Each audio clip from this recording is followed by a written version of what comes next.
Now let's shift and really talk about the key challenges that food service operators have in seniors care dining rooms. One is tight budgets. We tend to have about $10 a day to feed a resident 3 meals and 2 snacks. That is not a lot of money. 2 is cold food. 3 is high food wastage. 4 is poor customer service to the residents. 5 is lack of teamwork. And 6 is high staff turnover. So we have some big challenges to overcome every day. And it's important for us to understand these challenges so that we can start talking about how to change this. Traditionally, there is 2 common modes of meal service delivery. The first one is tray service. Tray service can be very institutional. You and I do not eat off trays in our own home, so I'm not sure why we do this in residential care. It is fine in an acute care setting where our hospital stay is 3 to 4 days, but it is not a long-term solution. We see it as very old school, and there is major food wastage, anywhere to up to 50% food wastage, as well as big temperature issues.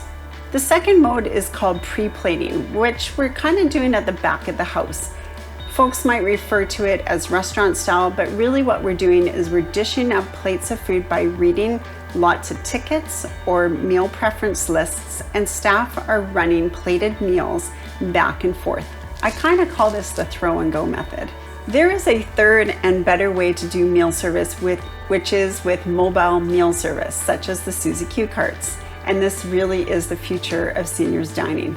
The Pioneer Network Dining Standards back in 2011 actually states bulk food service and a home-like environment does optimize energy intake for those individuals at high risk for malnutrition, particularly those with a low BMI and cognitive impairment. So that is our residents. So this is important to know. So what should we be doing in residential care? The first one is we should be providing a regular diet unless there is strong medical reasons for that person to have a restricted diet.